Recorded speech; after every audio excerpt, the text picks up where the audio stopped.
Bonjour tout le monde, on se retrouve aujourd'hui pour une petite vidéo haul plus essayage hein, puisque j'ai passé une petite commande chez Sephora et je suis passée en boutique aussi ce mois-ci et du coup je me suis dit qu'on allait essayer les produits ensemble, donc je vais vous les présenter ici. Je les ai essayés, enfin je me suis maquillée avec ce matin et je vais vous insérer les petites séquences au fur et à mesure, comme ça pendant que je vous parle des produits vous voyez l'application en direct. Donc c'est parti, on commence tout de suite avec un produit qui n'est pas une nouveauté, qui est sorti il y a déjà un petit moment et que j'avais déjà essayé dans l'ancienne version parce que c'est un produit qui existait déjà chez Benefit.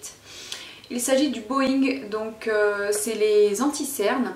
Ils ont toute une gamme d'anti-cernes chez Benefit et celui-ci c'est le... comment ils appellent ça? Le anti-cerne illuminateur, voilà c'est ça. Donc en fait, vous savez c'est ces petits...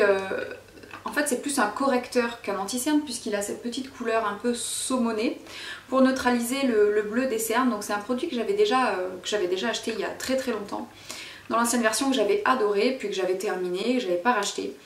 Et en fait en ce moment j'ai des cernes tellement affreuses, abominables que je trouve qu'avec un anti-cerne tout seul ça éclaircit un peu, ça illumine un peu, mais ça enlève pas le côté très sombre et très bleu de mes cernes. Donc du coup je me suis retournée vers ce produit que je connaissais déjà. Alors il me semble vraiment que la formule est quasiment identique à la précédente.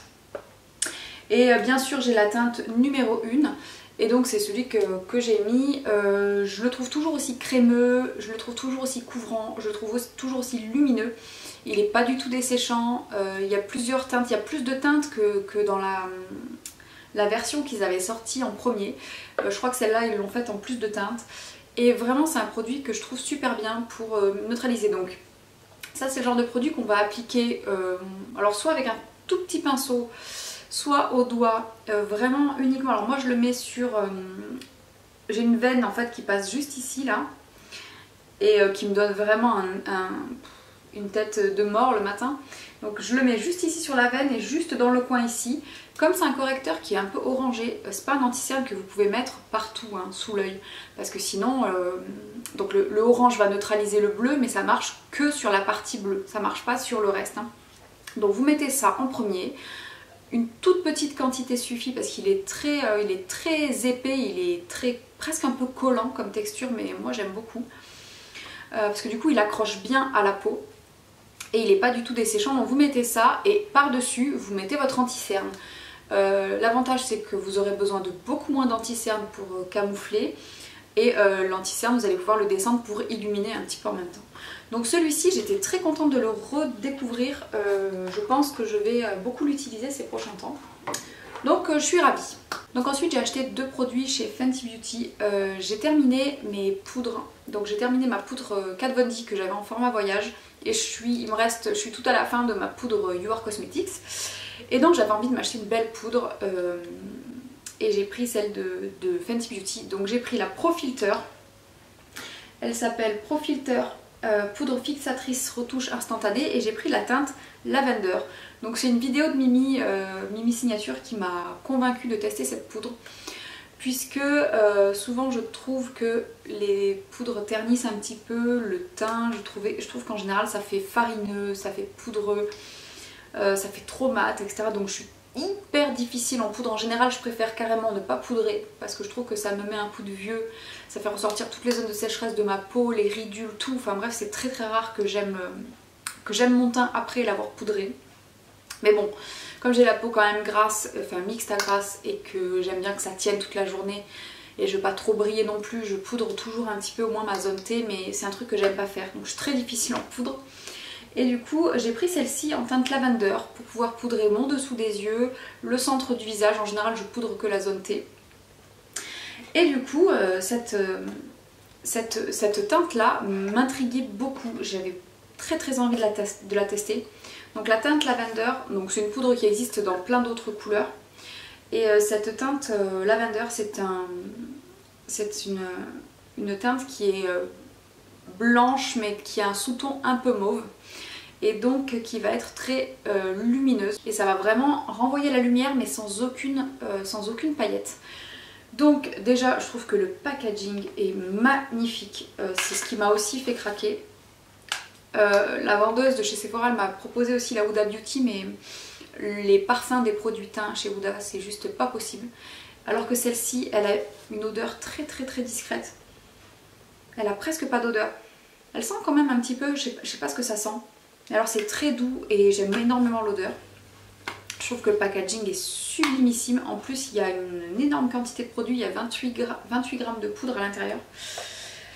Et donc j'avais vraiment envie de la tester, donc je l'ai appliquée par-dessus mon anti-cerne. Donc j'avais mis un petit peu de Shape Tape de chez Tarte que je suis en train de terminer. Je racle le fond pour pouvoir le jeter et ne plus en parler.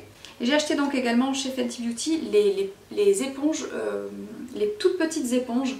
Ça s'appelle le duo petite éponge précision pour le maquillage. Et donc en fait vous avez à l'intérieur deux petites éponges comme ça. Donc il y en a une qui est un petit peu pointue, avec un côté plat, enfin il a une forme un peu bizarre. Et celle-là on dirait celle de chez Real Techniques qui est toute plate d'un côté. Et en dessous elle a un petit embout avec de la mousse, enfin je sais pas trop... Bon bref, je me suis donc amusée avec ces deux-là. J'ai fondu un peu mon anti-cerne avec celle-ci. J'ai appliqué la poudre sous mes yeux avec celle-ci pour tester un petit peu en baking. Et donc la forme est très bien. Ça c'est un vrai coup de cœur pour moi, ces petites éponges là, parce que je trouve qu'elles sont super bien. Je trouve que le rapport qualité-prix est super bien parce que vous avez deux petites éponges et elles sont hyper douces, elles sont hyper souples. Honnêtement, avant ça, j'avais le petit Beauty Blender, vous savez, le Beauty Blusher ça s'appelait. On le trouve plus chez Sephora d'ailleurs, ils le vendent plus. Je crois qu'on le trouve sur fil unique. Et je l'aimais énormément. Il était assez petit pour faire le dessous des yeux, pour appliquer les blush crème et tout ça, c'était super bien. Et malheureusement on peut plus le trouver, donc j'ai pris ça et franchement je les trouve encore mieux parce qu'il y en a deux. Et elles ont des formes où on peut bidouiller avec, j'aime bien. Alors du coup j'ai appliqué la poudre sous les yeux avec le côté plat de l'éponge ici. J'ai laissé un petit peu la poudre se fixer pendant quelques secondes et ensuite j'ai balayé avec un gros pinceau. Alors sur le coup j'ai eu un peu peur. Sur le coup j'ai trouvé que c'était très mat, j'ai senti tout de suite que mon dessous d'œil ça tirait vachement. Moi je fais pas de baking en général, je voulais juste essayer parce que voilà, comme la poudre elle a vraiment cette couleur très lumineuse pour le dessous des yeux, je me suis dit que j'allais tenter. C'est pas un truc que je fais en général, mais je voulais essayer. Donc au début je trouvais que ça me tirait quand même vachement le dessous des yeux, que c'était assez sec, assez inconfortable.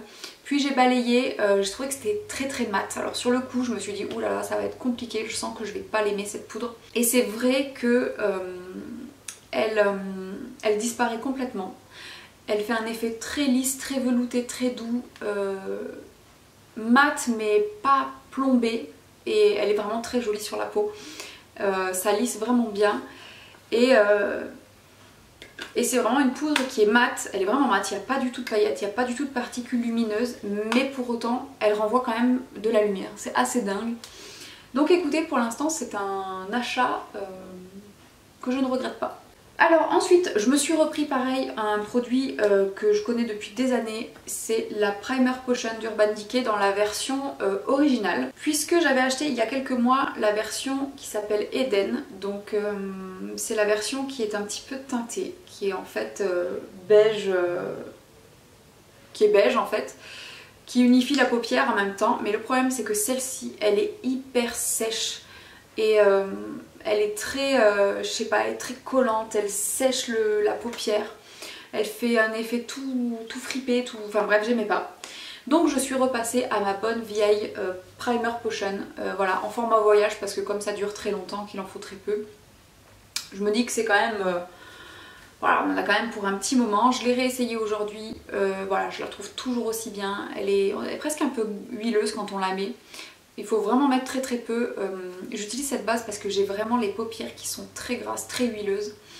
Et il n'y a aucun fard à paupières qui tient sur mes yeux. Ni crème, ni les paint pots, ni les sticks, ni rien du tout. Alors ça tient, sauf dans le pli. J'ai toujours une barre de fard à paupières, une barre de fard à paupières pâteux qui se met dans mon pli. Et ça je déteste, je ne supporte pas. Et c'est la seule chose qui fonctionne sur moi. Voilà, et du coup je me suis pris également la palette pour les yeux, une des nouvelles palettes de chez Sephora qui s'appelle la Vivid Earth. Donc c'est la palette pour les yeux et c'est la teinte, il y a deux teintes je crois dans cette collection. Il y en a une qui est plus dans les tons chauds et il y a celle-ci qui est une déclinaison de fard kaki. Et j'ai une passion pour le kaki, j'ai une passion pour le kaki, que ça soit en fard à paupières, en fringues, en accessoires, en tout. J'adore le kaki, c'est une de mes couleurs préférées. Et du coup j'ai pris cette petite palette qui m'a complètement fait craquer, je crois qu'elle coûte dans les 13 €, quelque chose comme ça. Et ma foi, je l'ai trouvée super jolie, j'adore le format, super plat, super compact, super léger. Je pense que dès que je vais partir en week-end en vacances, je vais prendre que ça. Les teintes sont hyper belles, donc vous avez ici un fard beige très très clair, blanc en fait. Ils ont marqué base pour les yeux, alors moi je croyais que c'était une base en crème, et en fait non, c'est une base en poudre.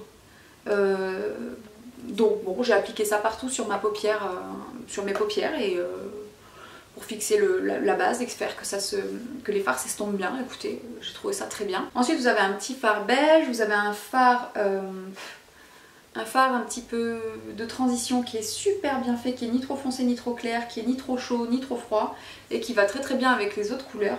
Ensuite vous avez Element, c'est ce fard un peu doré. Vous avez deux fards kaki, un fard mat et un fard lumineux, et vous avez deux fards brun taupe, celui-ci qui est un peu cuivré et celui-ci qui est mat. Et donc j'ai beaucoup aimé cette combinaison, je trouve que c'est une palette super jolie pour toutes celles qui comme moi aiment les fards kaki pour le quotidien. Super chouette. Alors du coup, je l'ai utilisé pour me maquiller. Ce que j'ai fait, c'est que j'ai donc mis la teinte beige la plus claire blanche partout sur ma paupière mobile et sous mon arcade sourcilière pour pouvoir bien estomper les fards. Et ensuite j'ai pris la teinte Ground qui est donc la teinte de transition un peu couleur sable là, que j'ai mis partout dans mon creux de paupière. Ensuite j'ai pris le fard Seeds qui est le fard kaki mat de la palette et je l'ai mis dans mon coin externe et dans mon coin interne. Ensuite j'ai superposé le fard Wild, donc c'est le fard kaki métallisé de la palette que j'ai mis juste à côté, et au milieu de la paupière j'ai mis le fard Element. Alors ce fard là, le fard Element, c'est le fard doré qui est ici, qui est très très joli quand on le swatch comme ça. Il est très lumineux, il est très sympa, mais alors sur la paupière j'ai trouvé hyper chiant parce qu'il y a des petites paillettes à l'intérieur et toutes les paillettes se cassent la gueule sur les joues. Donc ça m'a un peu saoulée parce que j'ai appliqué le fard. Déjà c'est un fard, à mon avis c'est plus un fard à utiliser en top coat qu'en fard lumineux parce qu'il n'a pas du tout le même fini et la même texture que ces deux là. Il est beaucoup plus transparent et du coup il n'est pas très opaque et il est plein de petites paillettes. Donc j'ai pas trop aimé l'utiliser celui-ci. En revanche les fards kaki ici et brun super bien. Les mats ne swatchent pas très bien sur la peau au doigt, mais alors à appliquer ça se passe super bien. Ils sont bien pigmentés, ils s'estompent super bien. Et les deux métalliques se travaillent très bien au doigt. Assez mal au pinceau mais plutôt bien au doigt. Ils sont vraiment hyper beaux, je vous les ai swatchés aussi. Très jolis. Et pour faire mon ras de cils inférieur, j'ai remis la teinte Ground partout le long de mon ras de cils. Ensuite je suis venue intensifier avec le fard Rustique qui est le fard le plus à droite de la palette, le marron mat, que j'ai mis sur la première moitié de mon ras de cils. Et ensuite j'ai mis le fard Culture, donc qui est le fard cuivré top un peu, sur la deuxième moitié jusqu'au coin interne. Donc, du coup j'ai utilisé tous les fards de la palette pour faire ce maquillage et je vous dis tout s'est très bien passé avec tous les fards sauf avec le fard Element qui, je vous dis à mon avis, doit plus être utilisé en top coat qu'en fard à paupières. Donc pour le prix, très honnêtement, je trouve qu'elle est super bien cette palette, je suis hyper contente. Si vous aimez les fards kaki et que vous aimez les palettes compactes, moi j'adore les palettes qui sont petites et compactes, vraiment pour 13 €, je trouve que c'est hyper sympa. Et donc les derniers produits que j'ai pris, ce sont deux blushs de chez Tarte. J'allais dire les nouveaux, mais en fait ils sont pas nouveaux, c'est juste que nous ici on vient juste de les avoir, mais dans le reste du monde ça fait des années que déjà ils nous parlent de ça. Donc j'ai pris deux blushs de chez Tarte, donc c'est les Amazonian Clay fard à joues 12 heures avec de l'argile amazonienne à l'intérieur. Alors j'ai pris la teinte Dazzled Up qui est un vieux rose. Et j'ai pris la teinte Glisten, donc qui est ce joli corail avec des petits reflets dorés à l'intérieur. Donc quand on le regarde comme ça, on a l'impression qu'il va être plein de paillettes, et en fait pas du tout, c'est celui que j'ai mis là. Donc ces petits blushs du coup, alors j'ai essayé que cette teinte là pour l'instant, celle que j'ai appliquée par-dessus mon bronzer ici. Et écoutez, ma foi, je l'ai trouvé hyper chouette, je l'ai trouvé hyper facile à appliquer. Alors, quand j'ai swatché ces blushs là la première fois sur ma main, j'ai eu un peu peur. Première fois que je l'ai swatché, je trouvais que la texture était assez sèche. Je trouvais que la pigmentation avait pas l'air dingue. Donc je me suis dit, ok, on verra bien ce que ça donne au pinceau. Et au pinceau, en fait, ça ne donne pas du tout le même résultat. Au pinceau, j'ai trouvé que c'était super bien, ni trop pigmenté, ni trop peu. Ça s'estompe super bien, ça fait pas de démarcation, ça fait pas de traces. Il est très fin sur la peau, la texture est hyper fine. Bref, j'ai rien à dire, celui-ci m'a beaucoup plu. Donc écoutez, pour l'instant, j'ai rien à dire de négatif sur ces blushs, ils sont pas donnés hein. J'ai eu 25% sur ces blush Tarte. Ça arrive de temps en temps pour les cartes gold. Il arrive qu'on ait quand même droit à 25% sur toutes les marques, comme pendant les soirées gold. Donc j'ai 25% sur les blushs, heureusement, parce que je trouve qu'ils sont quand même pas donnés. Mais honnêtement, vraiment très sympa. Je suis très contente de mon achat aussi. Je suis pas déçue, vraiment je suis pas déçue de ces blushs de chez Tarte. Sur mes lèvres, je porte le petit rouge à lèvres fabuleux de chez Bourjois, la teinte 06. Et je vais revenir un petit peu sur ces rouges à lèvres que j'ai testés dans ma vidéo précédente, dans une de mes vidéos précédentes où je testais des petits trucs petit prix que je venais d'acheter. Et c'est vrai que sur le coup, c'est pas des rouges à lèvres qui m'avaient bluffé. Je les trouvais pas exceptionnels. Rouge à lèvres crème tout à fait classique. Et en fait, il s'avère que je les trouve pas si mal que ça. Je les trouve franchement pas mal du tout même. L'effet très glissant qu'ils ont au début qui peut être un peu déroutant. En fait, ça fait que la texture est très très fine. Ça laisse une couche très fine sur les lèvres qui va sécher et vraiment se fixer. Et en fait, la tenue est vraiment pas mal du tout. Donc je voulais vraiment revenir dessus. Parce que là, je porte donc la teinte 06 qui est la Sleeping Beauty. Et que je trouve vraiment sympa pour le printemps. Et alors, elle s'accorde à merveille avec le blush de chez Tarte que j'ai acheté. Donc, je suis contente. Voilà, donc j'espère que ce petit haul vous aura plu. Écoutez, en attendant des nouvelles découvertes, je vous fais des gros bisous et je vous dis à très bientôt dans une prochaine vidéo.